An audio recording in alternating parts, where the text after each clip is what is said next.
Okay, hello everyone. Before start, let us see some videos achieved by our method.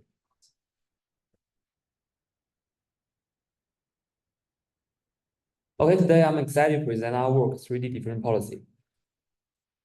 Yeah, so human beings possess remarkable maneuvering skills that require fine-grained motor control. So our goal is to empower robot hands to have human dexterity, and there have been a lot of core works. So in this work, we mainly focus on independent learning. One recent progress is to using different models to action generated model as discussed by Chi in diffusion policy. Yeah. So, but however, different policy might require a large number of demonstrations to be effective as shown in their paper. And at that time, whether it could solve tasks with high-dimensional action space is unclear. So what could be the missing point? So one point is that the world is inherently 3D. Let us start from a simple toy experiment to show that 3D actually helps generalize in space with few data. So 3D limitations could be helpful, but there are so many ways to represent 3D information, such as voxel, point cloud, neural radiant field, and depth. But what could be the best way to represent 3D for different policies?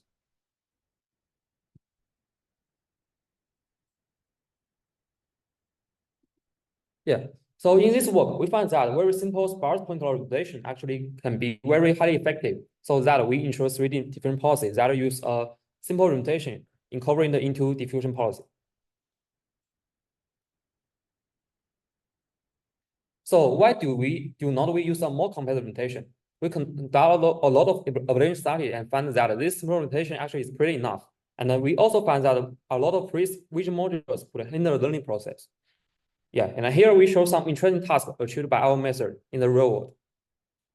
Also, we evaluate our task on a lot of simulation and real world tasks and show that it could generally perform better than different policy. Thanks to the usage of point cloud representation, our method naturally has a lot of generalizing probabilities, and also it has better safety in the real experiments. More importantly, I think why safety is important for robotics. So as you see, actually we really broke one illegal hand due to our unsafe experiment. Yeah, maybe that's all. Thank you.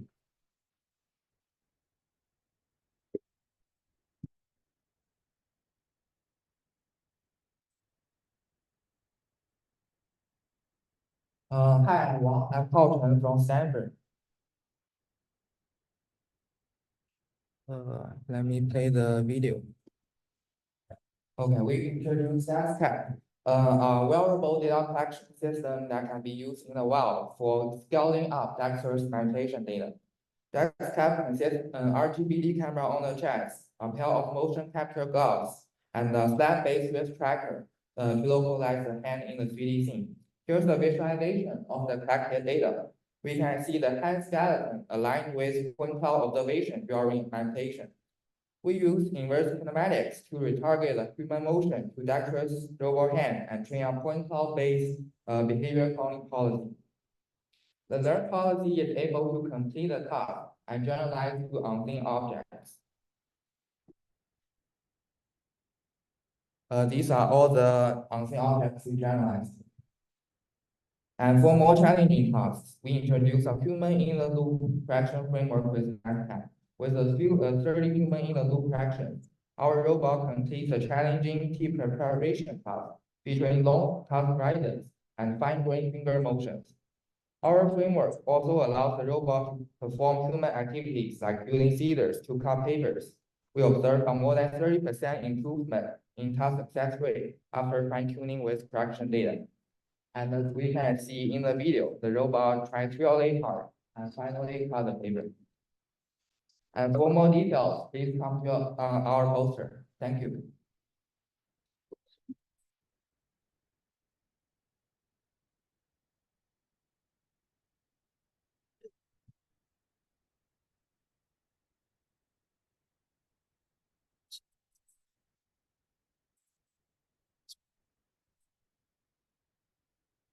All right, so hey guys, I'm Arjun, and I'll be presenting our work, Contact MPC, towards online adaptive control for contact-rich dexterous manipulation. So this work was driven by a simple motivation. If I find some existing hand motion data on the internet, like say this human mocap demo, how can I get the robot hand I'm interested in to physically replicate the task as quickly as possible on my personal machine, even if that's just a laptop?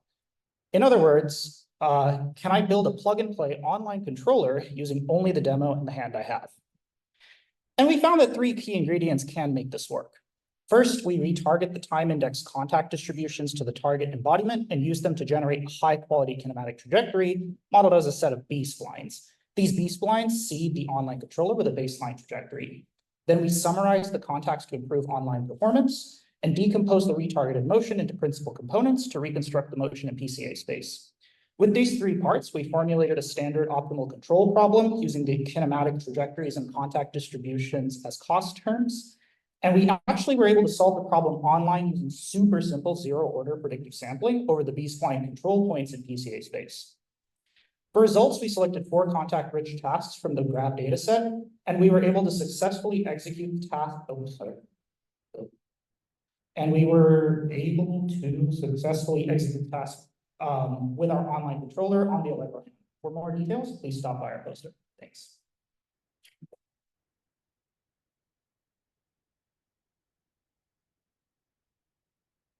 Hi, my name is Lara, and today I want to present our work on contact-rich control under partial observability. And the goal of the project was to design a framework for tactile exploration, given a sparse tactile signal measuring if the robot is in contact or not. We demonstrated this in a robot experiment for blind grasping, where the robot needs to find information gathering motions that are likely to make contact with the object, such that it can narrow down its belief to find a meaningful grasp pose. One core question in this problem is the question of how to predict information gain for contact scenarios.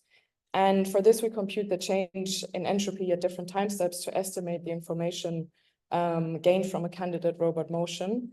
And the main problem is that by touching the object, the uncertainty is not only affected by the measurement, but by the actual contact dynamics. Hence, we propose a new upper bound approximation of the particle-based entropy. And in contrast to others, our approximation is able to considers the spatial density of the particles.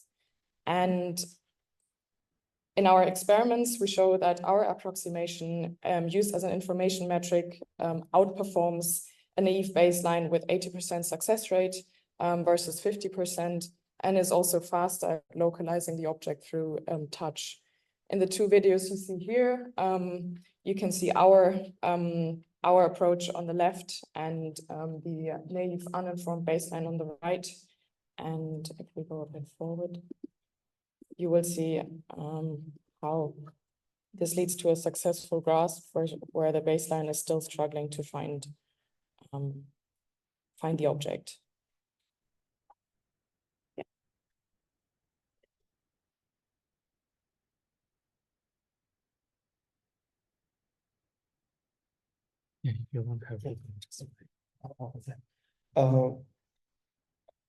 So hi everyone, my name is Le Chen. I'm going to introduce our work, RP1M, a large-scale motion dataset for piano playing with bimanual dexterous robot hands. To build this dataset, we collect public MIDI files from the internet, and we trained our policies to play the piano given the MIDI files, and then roll out those policies to generate motion trajectories. Our dataset contains about 1 million diverse motion trajectories from more than 2,000 different music pieces. And to train the policy for piano playing, we formulate the finger placement as an optimal transport problem, and we minimize the moving distance of fingers. In this way, our approach does not require any human fingering annotations, so we can easily scale up the dataset size. And with our MJX implemented pipeline, we can quickly collect new data and also evaluate the performance. Furthermore, our method is also suitable for robot hands with distinct hand morphologies. This is one example of our dataset.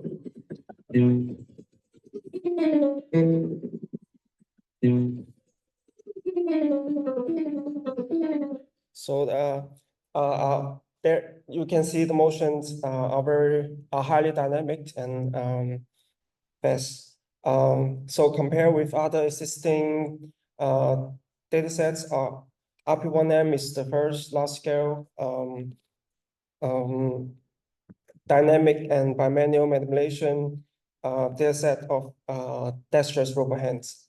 For more detail, please come to our poster. Thank you.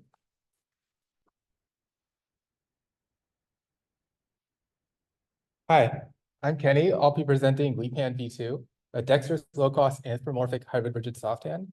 So when designing robot hands, we want them to ideally have a human-like size and be really dexterous, like 21 degrees of freedom, like this one. Be low cost, $2,000 to $3,000. Be really strong and durable and easy to build in a few hours. And also for robot learning, we want a URDF for sim-to-real and robust teleoperation system. So to do this, we want to design our LeapHand with a few properties. One is an articulated palm. And you see on the left, there's two articulations in it, which allow it to grasp really tightly with objects such as hammers or forks or other small objects. And then also looking at the right, the cross-section of our finger shows that we're able to grasp really well because we have both soft material, which makes the finger really durable, as well as hard material, which allows the finger to be really strong.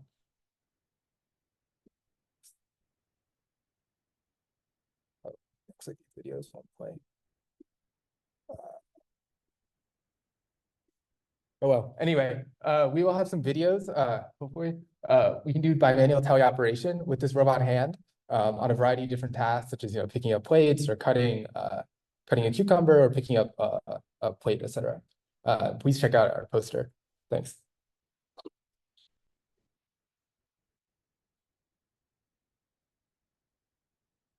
Okay, hello everyone. So here I'm presenting Omni HTO, and basically it's mapping like humans' head and hand positions to the humanoid in 3D space. And so this project, so as you can show. So here it's like the humanoid is tracking humans' hand and head position in the 3D space, and here we like directly control the fingers based on our humans' finger motions. And the teleoperation is based on Apple Vision Pro. And since it's only tracking the hand and head motions, it can do also like both locomotion and manipulation in the 3D space. And since our interface is very simple, we can also like automate the control based on ChatGPT, or we can use something like diffusion policy for intention learning. And of course, it can support like language instructions.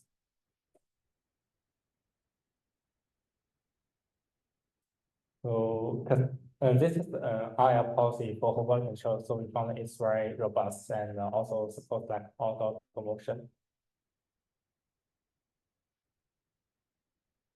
Yeah, that's all. Thank you.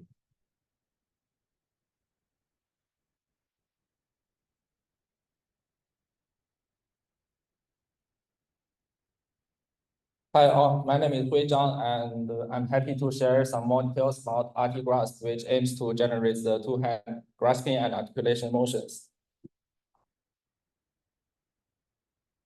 So we want to solve such a task. We are given a pair of static references, an initial articulated object pose, a target articulated object pose, and the goal is to generate such a motion that brings the object from its initial pose to its target pose, and then open it to target angle. We model this problem as with reinforcement learning plus physics simulation, and to deal with the control difficulty, we propose a learning curriculum. We first train the policy of two hands separately and with the object fixed on the table. This way, the two hands won't affect each other, and also the policy can focus on learning precise finger motion to grasp the object. And then we train the two hands together and also with the object that can freely move. This way, the two hands can learn to collaborate and learn precise wrist motions. So here are our results. Our method can successfully grasp, relocate, and open the object. And also for grasp only, and also for articulation only. Thank you.